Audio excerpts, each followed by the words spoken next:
I guess maybe, right, people are coming in now. Maybe we can just kind of do a quick round of intros. Maybe that's the easiest way to kind of start off Yeah. as well, and maybe kind of where we're calling from as well. Maybe Sarah, would you like to start? Yeah, sure. So I'm Sarah McKenna. I'm the co-founder and CEO of Dacoco, which launched Alien Worlds. We are the second largest now by users blockchain game and NFT metaverse where people use NFTs to mine the fungible token and govern planets. I'm calling in from Zug in Switzerland. Fantastic. Thank you so much. Amrita, would you like to go next? Yeah, hi, my name's Amrita Sethi, and I am the first NFT artist in Dubai and the UAE. I don't know if I'm the first in the whole of the Middle East, but there you go. I didn't start off as an artist. I had sort of 15 years as a banker. I then turned artist, and then because of COVID, I then turned NFT artist, and then the history is there from there. And my style of art lends itself very much to NFTs, which we'll discuss in a bit. Yeah, thank you. Fantastic. Yeah, Amrita is definitely known as the NFT queen of of Dubai. It's fantastic seeing you did like this really interesting art mural, right? I mean, it's huge. It's incredible stuff. Fantastic. And Sanya, would you like to go next? Sure. My name is Sanya, CEO of Utrust, calling from Milan in Italy, actually living between Portugal and Italy. In Portugal, we have our headquarters. And Utrust is a blockchain native payment gateway. So basically, we allow anyone to pay with crypto and anyone to receive crypto as a payment method and to easily be able to settle either in fiat or crypto. Fantastic. Thank you so much. And yeah, welcome to everybody that's here thus far. And today we're just going to be discussing a little bit about 2021 in a nutshell, and just kind of discuss a little bit of the trends that have happened this year, and to go over maybe what might be happening next year as well. And so I think the first one to kind of start off with is to kind of ask maybe our panelists what is 2021 like in one sentence for you. I don't know who would like to go first. Maybe Sarah. Yeah, I mean, so 2021 was the year where everything exploded. You know, blockchain gaming, the metaverse, NFTs just reached a level of adoption that it hadn't seen before. We were right in the thick of it, not right in the thick of it. So for us, it was a year of explosive growth and incredible opportunities. Fantastic. Thank you. Amrita? Yeah, so yeah, the same thing for me. I mean, I became, as I said, I was an artist. I was banker turned artist in 2019. And I had an amazing year in 2019 as an artist because I created this new kind of genre of art called voice note art. And it's all based on sound, right? So first I say a word, for example, you know, it could be Crypto Valley or Alien Worlds, or Utrust, and I capture the shape and structure of that sound wave. And then each of the lines of the sound wave, I draw to match the meaning of the word. So it's a dynamic kind of new type of art style, which already was quite a big deal at the time, right? Because nobody had seen this concept. But then it was because of COVID, then 2020, I ended up kind of moving and finding NFTs. And because I was the first NFT artist here, it was a very lonely and quiet place. So I was selling NFTs, but really just to like whoever knew about it within the ecosystem. And then what happened in 2021 was I actually created an artwork to almost kick this kind of thing off. It was actually called What the NFT. So it's in my voice note style. In fact, you can maybe see it, or you probably can't actually, from behind me. And it actually talks about the story of, you know, NFTs, because obviously in March when people came online and, you know, this big headline of, you know, 69 million, all of a sudden everybody wanted to come and talk to me because I'd been yapping on about it, and everyone's like, what is she talking about?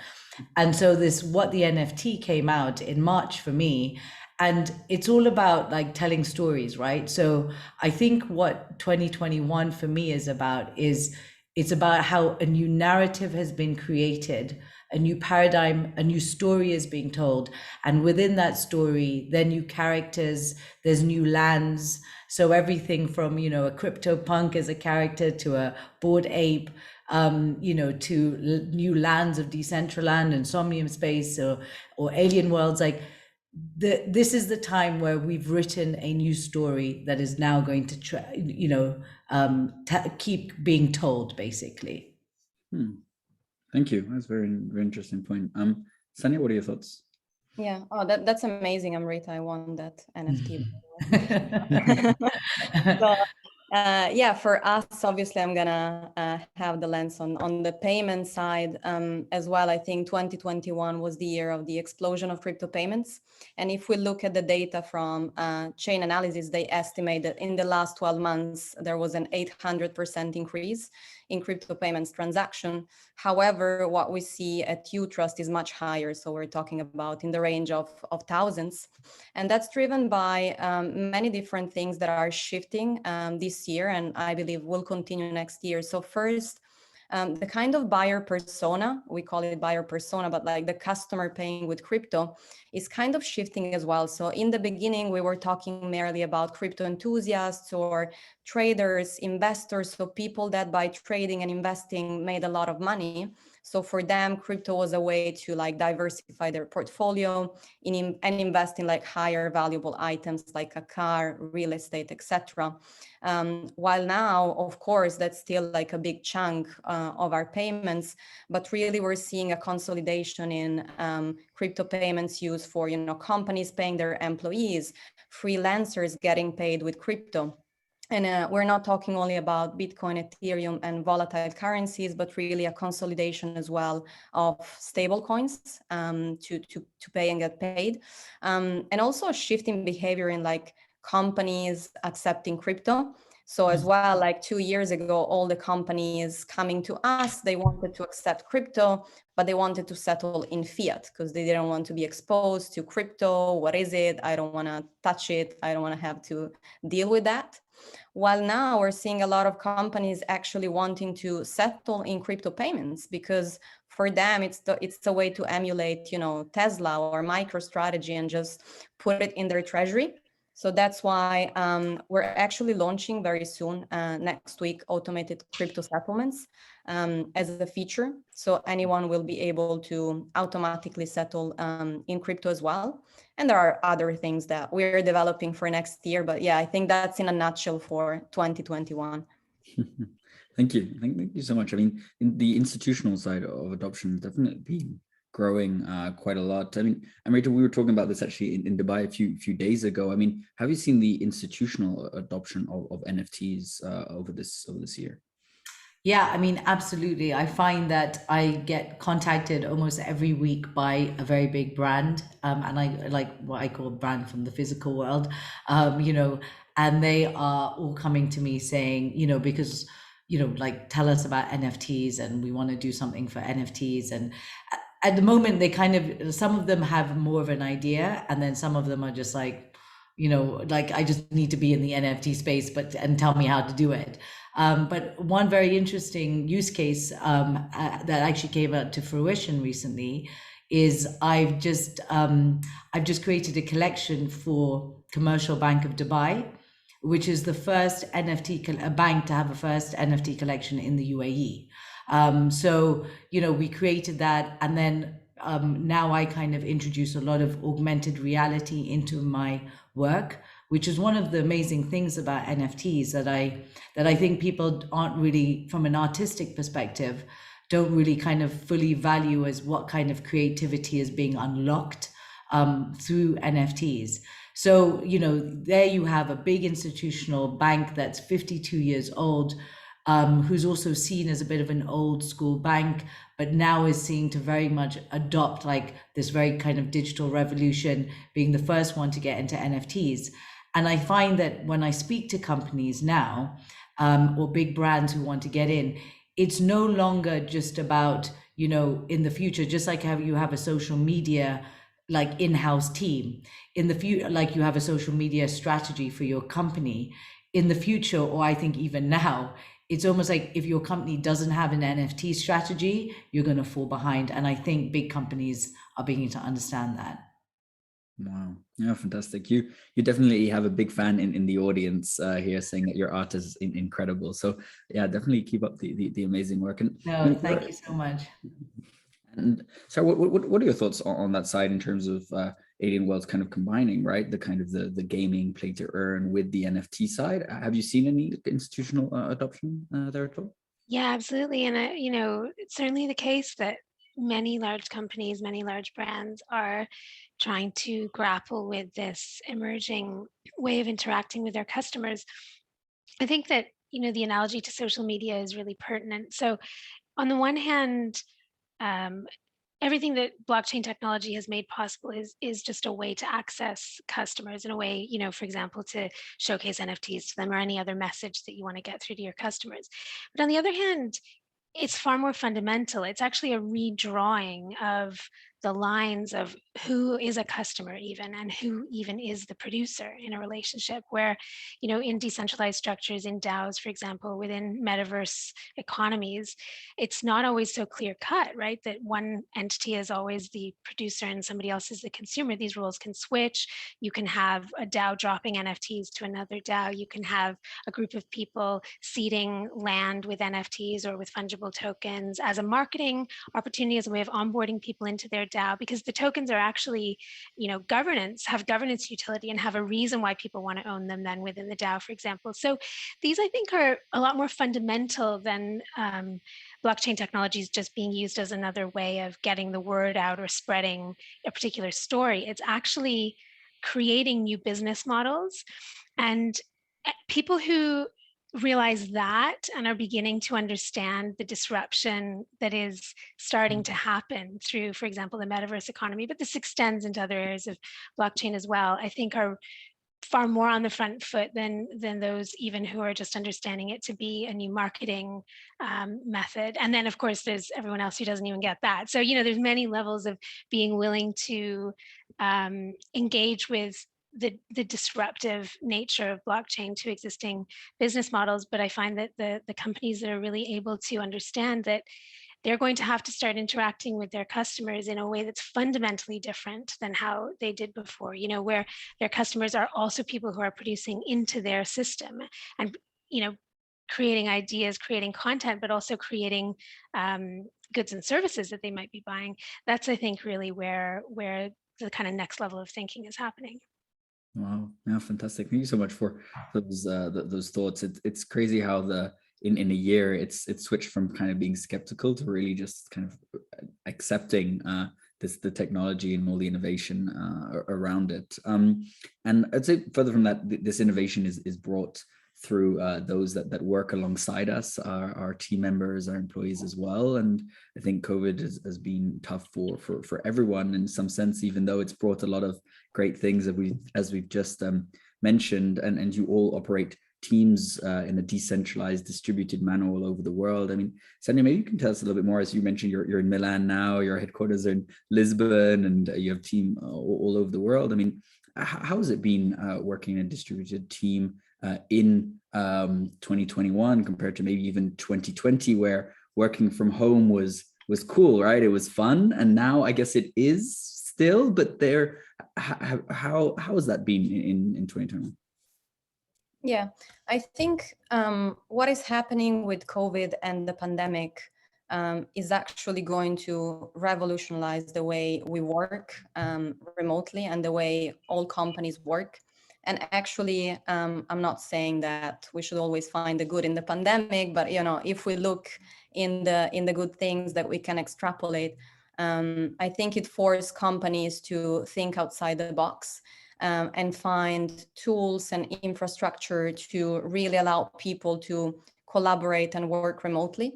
And that's actually, giving better conditions for employees, for their families. You don't need to, live in one city. You can work remotely. You can be a digital nomad. And of course, that's still not reflected in large corporations. So my background is PayPal. I was at eBay for many years. So my ex-colleagues are still forced to, work in the city, in the country they declare to be fiscally resident, for example. They need to go to the office in a certain, amount of time.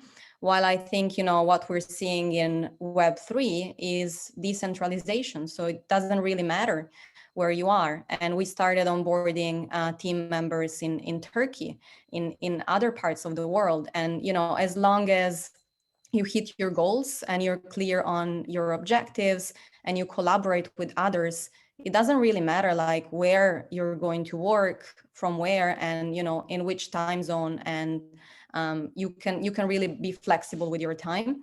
So I think that's really amazing towards what is happening, and it's amazing for us because it's driving more people to work in Web3 as well.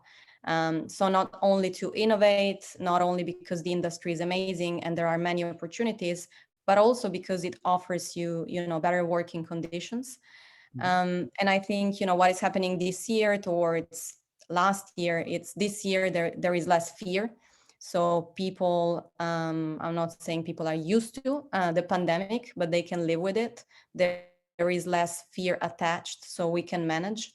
While of course last year, I think at the beginning was very difficult to manage psychologically, emotionally. So we had to put together an infrastructure to help people change a bit the way we work as well. But I think in terms of productivity as well, we actually increased a lot. We work better because in the past, most of the team was still in Portugal. So we realized it was not as much inclusive to people in other time zones and other countries. And now everyone has to work united, work remotely. However, I think, the future is hybrid. I don't personally believe in complete remote work and never seeing other team members, because we also think the personal touch and being physically present from time to time really makes the difference. So that's why in January, we're going to have a company retreat. Everyone is going to come together. We're going to work on our strategy, but celebrate as well. And also within teams, we try to meet in person every couple of months as well. So I really think the future is hybrid and not totally remote. Oh, fantastic. The future is hybrid. Sarah, Amrita, do you have any comments on that by any chance? Yeah, I mean, I think that, it's important. It's very interesting what you're saying around the whole, this hybrid model. And I think that as, if we go back in the day, right, communities were formed because, before you were able to fly, I mean, this is literally like this is back in the day. So your communities were formed by geographical points, what you ended up having in common. But as the world has got so integrated and we're able to move around the way we are and the way we're so connected, people are finding new lines on what a community actually means, right? So it's, so the person who lives in Turkey may be right next door, may have almost nothing in common with the person even around them, but they're so connected from a community perspective. And this is why there's almost like, I don't think people fully understand the depth of the revolution of what's happening. And that's why things like the metaverse, having these communities on Discord, at the end of the day, people want to feel that they belong, that they're heard, they're understood, they're part of, like Bored Apes, for example. I mean, that's a massive community in itself. Just knowing that you think along the same lines, that you got to this, that you're present and you have that thing. So I think, we're going to have a very funny world where the digital community will become then the physical community. And then, you talked, it's very interesting, you're talking about like hybrid company retreats, and it's almost like, will the metaverse, what we create in the metaverse on a digital, will we want to almost create it in a physical? So we might end up having these amazingly creative, wonderful worlds that we wouldn't have had otherwise, because we're almost trying to replicate what we have in the digital world. And I think that is obviously very far in the future, but I do think that this is where the fundamentals of what is happening here is there's a real change of what a community means and what your identity means as well. Yeah, I'd really echo that, Amrita. I think that what's happened is a lot of things have been thrown up in the air, haven't they? They've been dislocated from the normal sort of interconnections that they would normally be bounded by. And now we're figuring out where they go, and it's probably going to take some time to do that. But one of the things, I think, one of those fault lines that's kind of become a little bit more fluid recently is this division between work and leisure, right? So the question was about workers and kind of how they've been impacted by the pandemic. And I think, this whole question of what even is work versus leisure. So if everybody's working from home, there's perhaps a little bit more latitude in the hours that you work. Maybe you can pop out to the shop and then you come back, but you work a little bit later, etc. And we're all having to work across different time zones anyway. So you wake up early for Asia and go to bed late for the US, etc. So, within that context, maybe someone's, playing Alien Worlds on the side and mining some fungible token that's also earning them money, just like their normal day job, right? Now, what happens if then that's actually making them more money than their day job was doing, right? And then they get their grandparents into it and they set up their aunt and uncle on it. And, and this is how gradually this progresses, where we have, whole communities all over the world that are actually, really involved in meeting their own needs and thriving through participation in digital economies, right? Like the metaverse.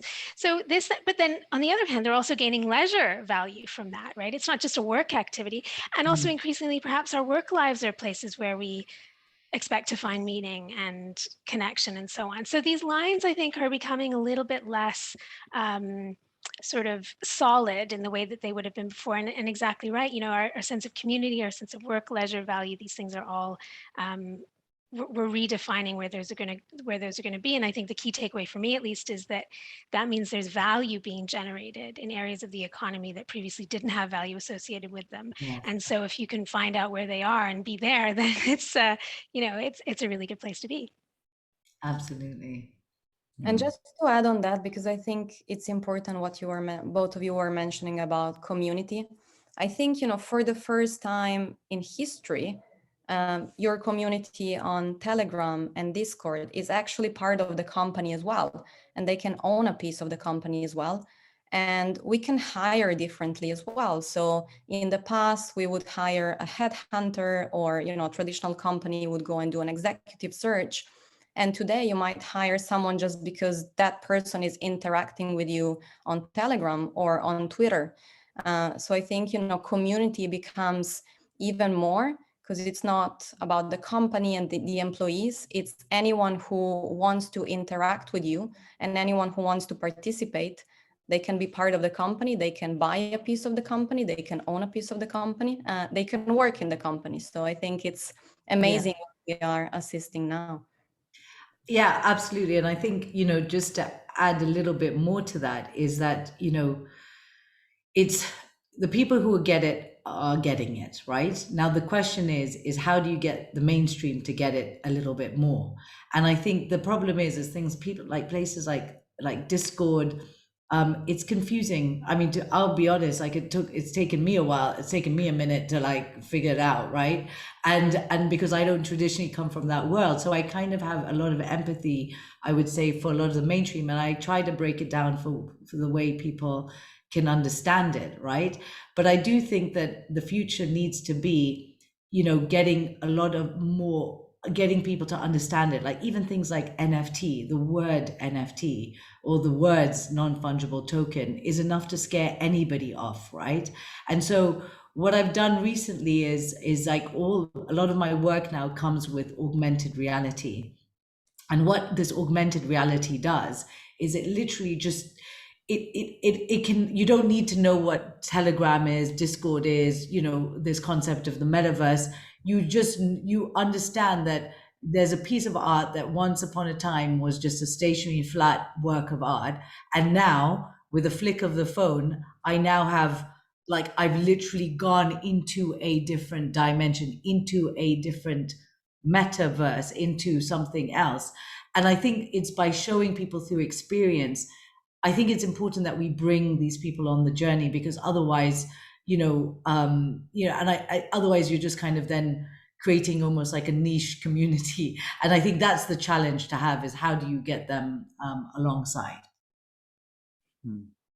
That's a great one. And you mentioned it very much so. I think one of the buzzwords of this year has been metaverse, right? With Facebook kind of becoming Meta, which is quite a significant bet on this whole new world that is forming. I mean, how can we continue to increase adoption of the kind of blockchain technology as a whole, but also within this metaverse, as you were saying, kind of we talk a lot about education, right? And like education is important, but I've been hearing that for the past 6 years, I feel like, being in this space. And of course, I mean, people are becoming more educated, but how can we go that extra mile, or how have your companies been helping, let's say, retail audiences to go that extra mile?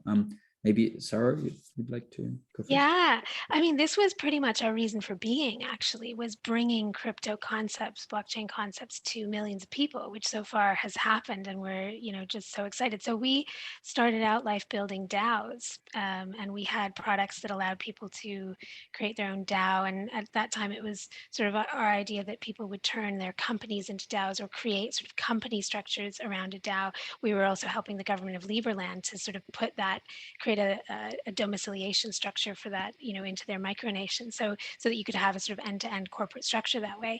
And what we found was that it was a little premature for people to consider that, and it became clear that that wouldn't reach mass adoption, But to put that into a game felt far more accessible, right? It felt like people could engage then with exactly the same technology. We're using the same code stack, but in a different environment. And what I guess we didn't foresee at that time was the play to earn dynamic that would actually make that a very relevant and compelling practical thing for people, where they could be in this gaming environment, engaging with these crypto concepts like proof of work mining, in our case, DAOs, NFTs, engaging with each other, forming friendships and communities because they're in a shared endeavor, right? Not just because they want to hang out, but because they're actually pulling towards the same result. That's a hugely catalyzing thing for interpersonal interaction, much more so than just sort of socializing. People love to have a purpose, right? So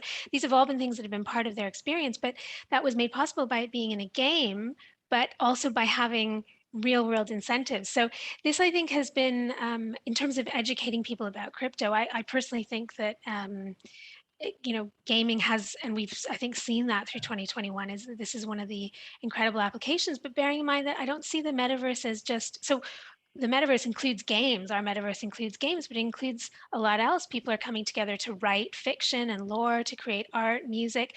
We have companies that have whole divisions that are just well, I say we have companies, other people have companies that have divisions that are entirely servicing alien worlds and wow, doing NFT drops and data and other services into the metaverse and making money off of that. So that's what I see as education is, spreading these technologies through more people because of the incentives that are built in. I will also say that direct education is a hugely important part of our strategy through decentralized means. So we're working out how to create educational programs at scale. How do you teach hundreds of thousands of people concurrently how to use DAO technology?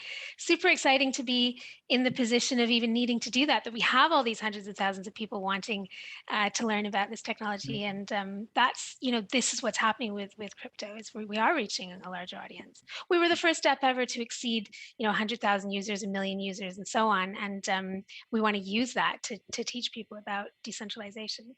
Yeah, that's really fantastic. I mean, I'm often asked, "Oh, Shaz, what's your favorite crypto and blockchain book? Like, which one should I read?" And I'm like, that's not how you get in. It's not a book. You need to kind of participate, get involved, engage. I mean, that's wonderful. And I mean, Sanya, how have your audience been able to get involved with UTrust, or how have you been educating wider audiences?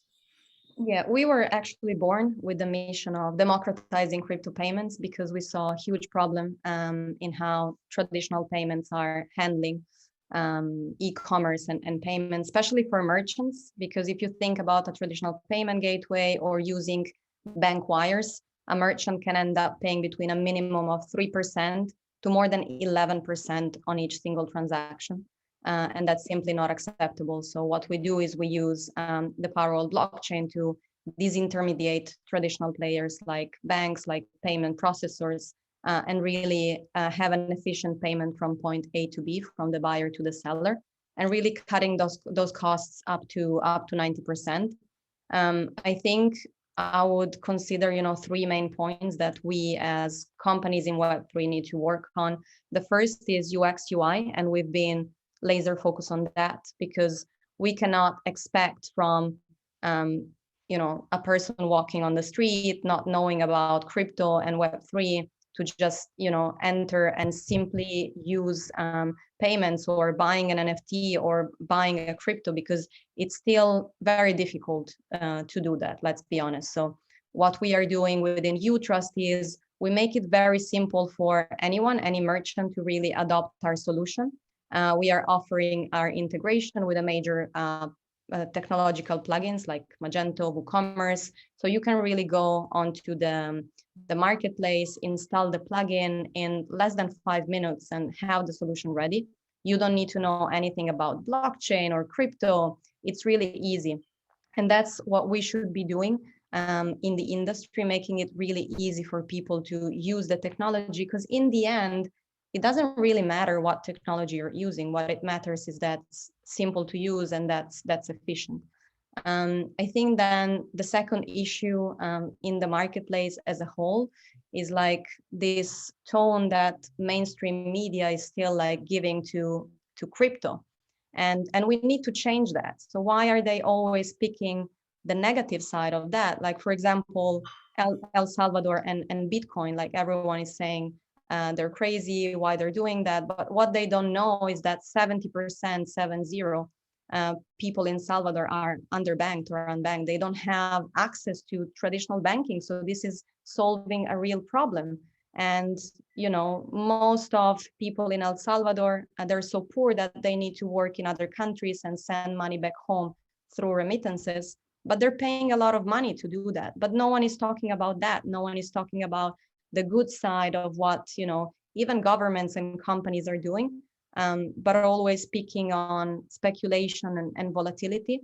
So I think, we need to solve that. So UX, UI, education, and more positive minds and more openness from mainstream media to really tell a good story. And that's what you are helping to do, Shara. So that's amazing. No, thank you. And I think we all are, and we actually have a very engaged audience today as well. So maybe I'll just float over quickly to some of the questions. And the next one, of course, I mean, we opened the can of worms that was the metaverse. So we have a lot of questions around that. And maybe I'll hit two birds with one stone here and answer or kind of ask both Chris's and Ferdinand's question here, which is how do you see the metaverse developing with many different worlds? Is there going to be a consolidation? And Ferdinand asked specifically about interoperability, right? I mean, are we going to connect to one metaverse and be able to connect to another by like opening a door inside? Or are we going to be split between different metaverses and have to choose between where our friends are? I mean, Amrita, how do you see it, things developing? Well, I mean, I love this question. When I saw it came up, I was like, yes. But I mean, I probably, I'd be very interested, to hear what Sarah says, because obviously she's got a lot more experience with the alien worlds. But, I like to philosophize quite a lot and just also think about how the future is going to be. And, the way, again, I always like to bring it back to the world that we live in now or we've come from, right? So like to understand future, you need to kind of go back to history. And let's think about, again, let's go back in the day when there were no airplanes. You had, so I'm from Kenya originally, or India, London, Switzerland. So you've got all of these countries. Before people were able to fly, you had these different lands, right? And then, and all these different lands had their different styles and their different food and their different way and their different vibe. It's the same thing what's happening in the world is that we've got these different metaverses coming. So the different vibe that you've got in CryptoVoxels or Somnium Space or Decentraland. And it's only going to be a matter of time before aeroplanes are going to be developed where you're going to be able to fly to a different land, the interoperability. And I think that's what... But I think that, a lot of the time you think, well, is there going to be then one gold standard of what the best metaverse is? What I would argue is there one gold standard of where there is best to live in the world.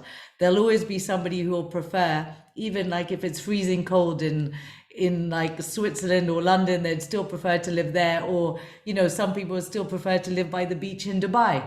It's a different vibe, different setting, different community. And I think the digital world will still, because we're still human beings with human behaviors driving the digital world.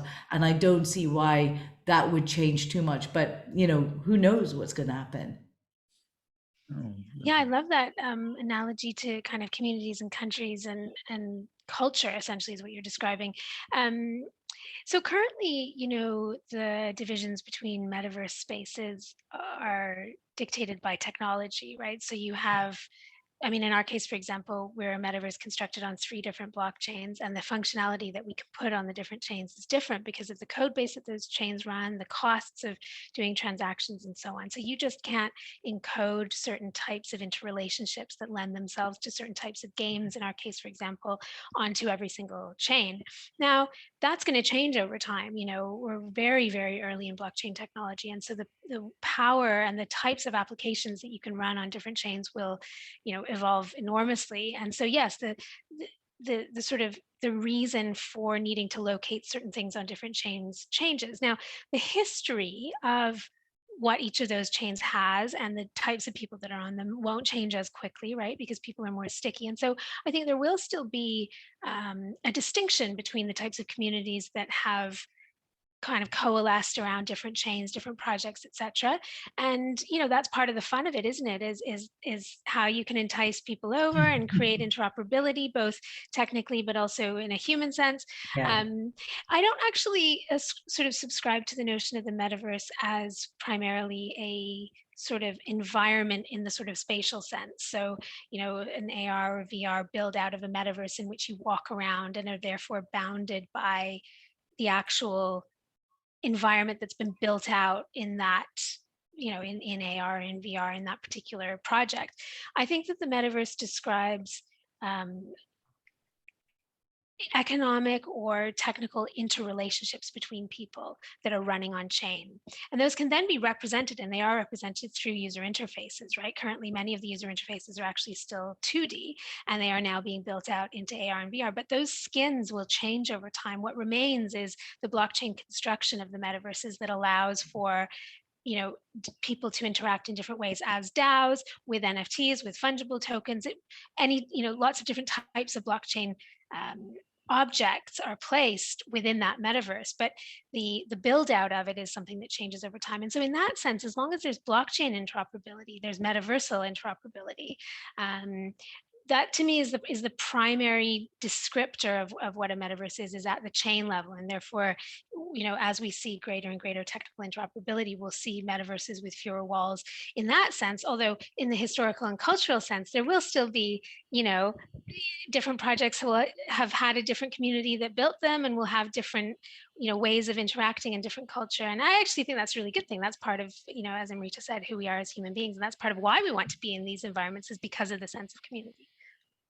Yeah, fantastic. Thank you so much. And I think as we develop and kind of to some extent like evolve as human beings and see potentially even our human identity fuse a little bit with the digital one, I want to take a little bit of a stance of the other side of the coin here, maybe play a little bit devil's advocate and kind of hear all your thoughts a little bit on the ethical merge, right, between becoming to some extent cyborgs, or even to you, Sanya, how kind of, let's say, payments will be maybe infused into people through, I don't know if it's self-sovereign identity or kind of like fingertips, and having everything being, let's say, us as a person. How could that evolve, and how might that change the way in which we live and work and be? Yeah. So obviously the ladies are much more than me into the metaverse. So I was really listening with curiosity. I think what interests us as Utrust, and by the way, we're seeing an upward trend as well in the number of clients that operate metaverse companies as well. We are seeing an increase in payments for those type of verticals. What interests me the most is how trade is going to change, how e-commerce and trade and payments can change within the metaverse and people interaction. But I think, from the point of view of Utrust, we are one of the few companies in this sector that since the beginning, we were wallet agnostic. So for us, it doesn't really matter from where you're paying.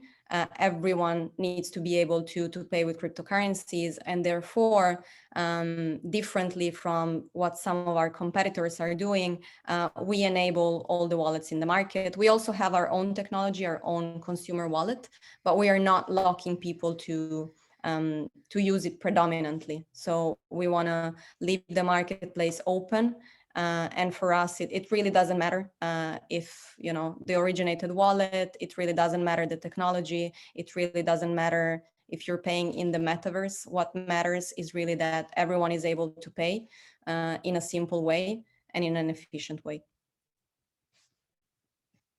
Fantastic. Yeah, thank you. And we have another question here from Alexander, a good friend of mine, actually, who has been heavily involved in technology for a long time now. And would like to ask the question is the Web3 not just hyped up in terms of decentralized technologies have existed for many years now, even comments since the 90s with BitTorrent, etc. What is your take on Web3? Has it been this kind of whole COVID situation that has accelerated the movement? Is it kind of now the right time and the right place, and before maybe other surrounding technologies just weren't capable to host what Web3 is becoming? What are your thoughts? Maybe Amrita, do you have some thoughts on this? Yeah, I mean, I think I'm definitely not as I take from Sarah, from that technological, and it was very interesting what she was talking about, like from a technical perspective on the chains and how that really is, it's very interesting because I'm looking at it more from a visual and user experience, right? So I'm kind of one step ahead of the tech, or whatever the case is. But I would say from an NFT artist perspective, that's where I can talk about Web3, is that it just allows, for example, for myself, even like now, the website that I have, your normal Web2 website, it's not big enough, it's not strong enough. If I want to be in control of people being able to come to my site, be able to mint, NFTs directly from me as an artist, rather than going to OpenSea or whatever foundation or Makerspace or whatever the case is, I need to create a different platform for myself as an artist. But obviously at the moment there's a lot to take in, and especially like a lot of artists aren't very techy at all. I think I'm probably ahead of the curve on that side. But again, collectors want to be able to see strong NFTs coming from bigger artists with their own smart contracts, and having that capability for me is something that I'm definitely looking, and I think that will also differentiate in the future between artists who are really like solidly in this space and artists that are just potentially here tomorrow and gone, here today and gone tomorrow. Thank you. Sarah, do you have any thoughts on that? Yeah, I mean, the way I see this is that we stand in that lineage, right, of of BitTorrent and previous peer-to-peer file sharing and other systems. In fact, I actually think of the metaverse as primarily being a peer-to-peer economy. And so in that sense, we wouldn't have existed if it hadn't been for previous peer-to-peer applications that allowed lots of different things to occur, including, BitTorrent and others. And of course, Bitcoin, being the first peer-to-peer way of transmitting value and storing value. So I don't think Web3 is hyped. I think it's the progression, and as we see these technologies evolving, we're seeing them gain greater and greater adoption, which is therefore increasing the hype, I suppose, right? Because I mean, Sanya, you mentioned before why doesn't the mainstream press cover the good stuff about crypto? Well, because we're starting to become a threat to the mainstream, right? So when you see hype, what you're really seeing is a lot of coverage, and what that means is that people are trying to wrap their heads around it, and both because they see it as attractive, but also because they see it as a threat. I don't think it's overhyped. I think that what's happening is that the whole world, those of us inside of these technologies and those on the outside, are all trying to make sense of it. And so there's a lot of digesting in the public domain going on. And then of course there's also a lot of fudding on the part of people who are probably trying to buy dips and have a lot of self-interest. I mean, I find it quite hilarious. You were asking earlier about institutions, like the amount of you'll get people from the very same institutions on crypto panels talking about what they're doing at their bank about crypto. And then meanwhile, they're really they're not at all nice to us on the other side. I mean, as an actual crypto entrepreneur and, founder of a big DApp, they don't make your life easy. So I think even within these institutions, I mean, they're not monolithic, right? They're just comprised of different business units, different MDs, different teams. I'm sure that within, big institutions, there's also a lot of differing opinions. So, when we see hype, I think what we're really seeing is the media trying to make sense of it, institutions trying to make sense of it. And I think that decentralization is hugely powerful and is disrupting existing business models, which is going to ruffle a lot of feathers. So we should expect to see the hype grow, I think. Yeah. No, definitely. I think we even see that within Switzerland, right? Known as one of, let's say, the most adopted crypto nations out there, and we have all the hype of the crypto valley. And if we turn things maybe on its side, it is still hard to get a bank account for if you're operating within the crypto and blockchain space. Even in Zug and other places, there are certain requirements that you need to meet, etc. So I think if we're looking at how early we are still rather early, and these institutions still have to figure things out. Sanya, how do you see that moving forward? I mean, will they figure things out in time, or will Web3 just take over? I think what we're seeing this year is, of course, more scrutiny from the regulators. And everyone thinks that as entrepreneurs and actors in the space, we are opposed to regulation and we don't want regulation, but actually what we want is the opposite.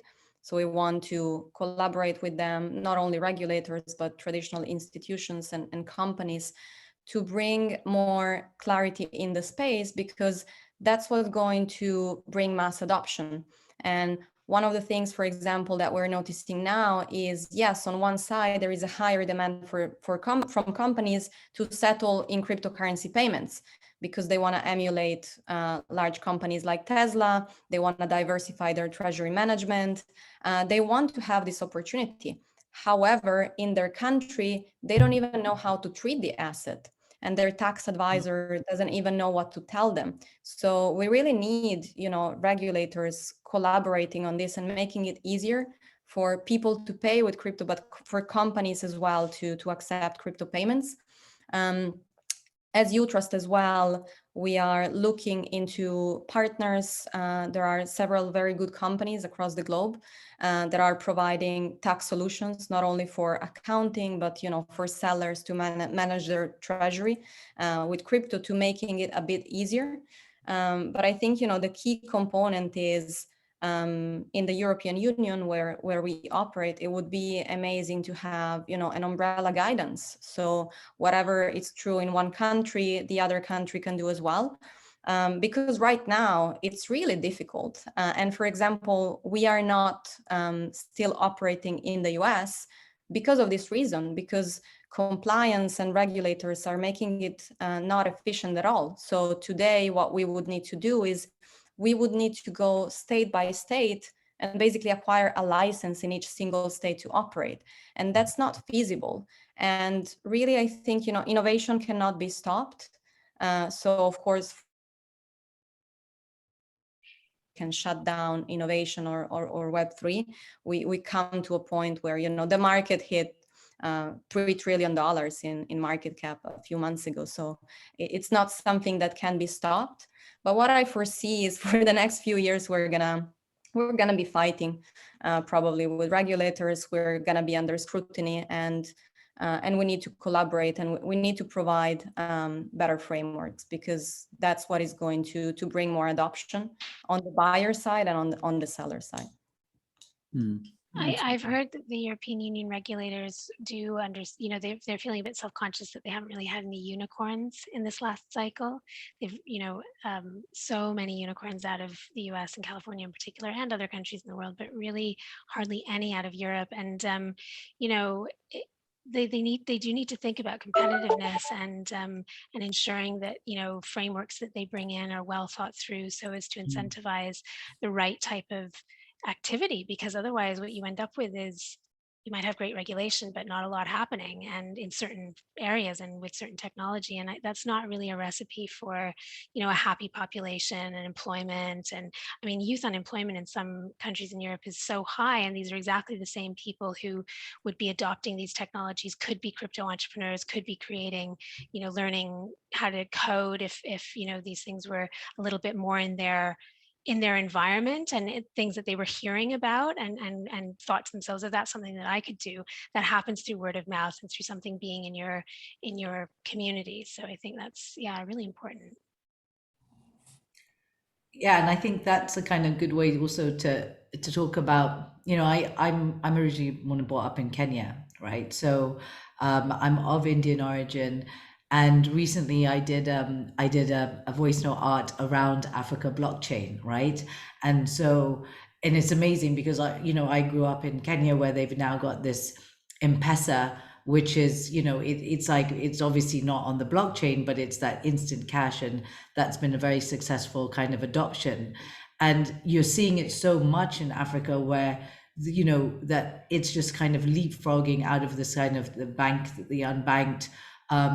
Everyone's got a cell phone in their hand, and how many people are now being taught how to use blockchain, like how, that adoption is happening naturally because it's a way of life. And I think that I think in the future, I hope to see, we're going to see some unicorns even out of Africa, Asia, some of the developing countries, where as long as they've got good internet connection, basically the world is their oyster. And I think this is where we're opening up wider communities. And that's what I'm also excited to see, how the shift in demographics are going to change. I mean, one of the big things is when Beeple sold his work for 69 million, he sold it to an avatar called Metacoven. And Metacoven for a while did not reveal himself. He then revealed himself later on, and he revealed himself as an Indian.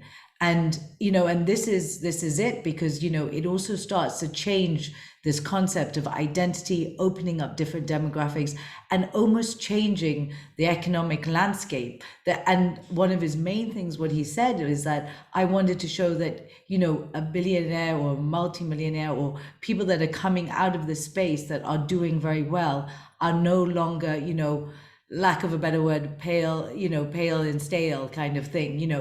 You're opening it up to the whole world. And I think that's what I'm super excited about. Oh, fantastic. No, thank you so much. And apologies if I dropped out there for a second, but sorry. No, that's fine. But just bouncing off of that, I think we're talking about regulation, finding an ability to have like an umbrella approach. I think the only way to do so is actually by the masses, that the general public, is that everybody kind of having a voice and actually asking regulators for what they want, or maybe to a certain extent what they're entitled to. And that, of course, I think, as you said, Tanya, banding together is really important, but also being able to have everybody around us band together and actually vote and kind of ask for what they deserve with Web3, and then potentially through this technology, metaverse, etc., we can really have access to some of these things in an equal manner, and not have all this red tape, etc. But we'll only see how things develop. But I think the beauty of it is that the power is in our or everyone's own hands. We do only have 5 minutes remaining. Wow, time flies when you're having fun. Maybe let's just take these last couple of minutes to wrap up, and maybe kind of give your words on what might be or what will be the trends of 2022. We had a kind of DeFi 2020, if we can say, and maybe NFT Metaverse 2021. What are your thoughts on 2022? What might be the one? Sunny, would you like to start? Sure. Yeah, I'm going to cover obviously the point of view of payments first. So I think next year and the years to come are going to be the years of further consolidation of crypto payments. So we expect again triple-digit volumes.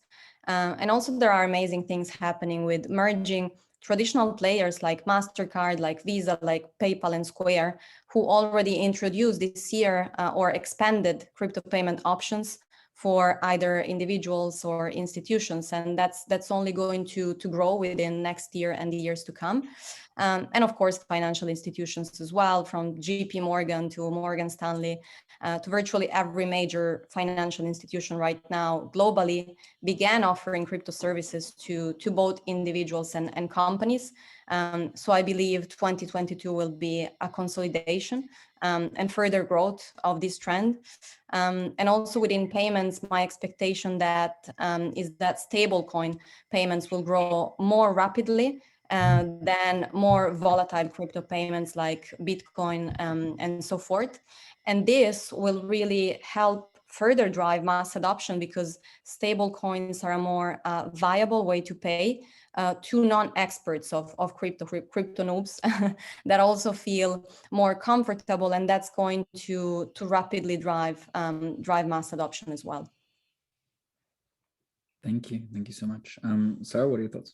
Yeah, so I really see what's happening in blockchain and crypto right now as being the rise of entrepreneurialism amongst, a greater number of people. So what crypto is really great at is creating owners in the system. It's a natural thing that happens when people own tokens. And then that makes them participants in the system, they have stake, and you start to see the emergence very rapidly of entrepreneurial behavior on the part of people in those systems. I think that what we saw with NFTs in kind of this year was, maybe an emphasis on art and collectibles. At Alien Worlds, we build utility NFTs, but NFTs being one of the ways that people can become entrepreneurial and actually create services and goods that they're selling that have utility, but also fungible tokens and DAOs. So DAOs being a really great way of bringing people together. It's a native blockchain construction. It works well on chain. I think 2022 is going to be the year of the DAO, and it's a way of bringing people together in a commercial enterprise as entrepreneurs. It unleashes huge value and is really exciting. Thank you. Last but not least, Samarita. Yeah, I'll talk from an artist perspective. I think that going into I think what NFTs have done, and I mentioned it before, is this unlocking of creativity. And I think just even myself, even the art that I've done, going from taking sound to animation to augmented reality, creating a kind of different experience. I think in the future, children will look at a painting and be like, look, mommy, this painting doesn't do any, I can't get in it. You know what I mean? It's not doing anything. It's just standing there still. So I think the kind of creativity that it'll unlock is amazing. But I do think that the brand adoption is going to be, you're going to now start to see brands going, wow, I can, let's see what kind of creative stuff that we can come out with, right? So I think they'll be talking to a lot of artists, getting that up and running. And I find that, I think that's where, and I totally agree as well, the DAO is going to be something that will be the next thing where people will be like, okay, now what's a DAO? That's right. Because people are like, okay, I've heard of this NFT, I still don't understand it. I've heard of this metaverse, I still don't understand it. Now there's a DAO. What is a DAO? I think that might be my next voice note art, what the DAO. There we go. Perfect. There we go. We got it going on. No, lovely to, thank you so much for the chat, Gerard. Oh, of course. Thank you all for joining. I hope the audience enjoyed the wrap up today of 2021. It's been fantastic. Thank you so much for engaging with us as well, and thank you so much for participating in the Crypto Valley Association and everything that we've been doing. We're here for you to help, as we mentioned in the panel, to help educate, to help bring the community together. So if you have any ideas on how you can do that, don't hesitate to reach out to us. I know that there were many more questions in the chat, so don't hesitate as well to reach out to our fellow panelists here today. And yeah, Merry Christmas, happy festivities, enjoy the end of the year, try to rest up because Bye. I think, yeah, as we've heard on this panel, 2022 is going to be a big one. So yeah, a lot of exciting things to come. So thank you all for attending. Lovely sharing the panel with you, ladies, Yeah, and thank really you great so to meet you much. guys. It's been a Yeah, pleasure. sure. Thank Have a you. great Thank you. Christmas festivities Merry and Christmas. Sylvester here. Happy holidays. Take care. Take Bye. care. Bye. Bye.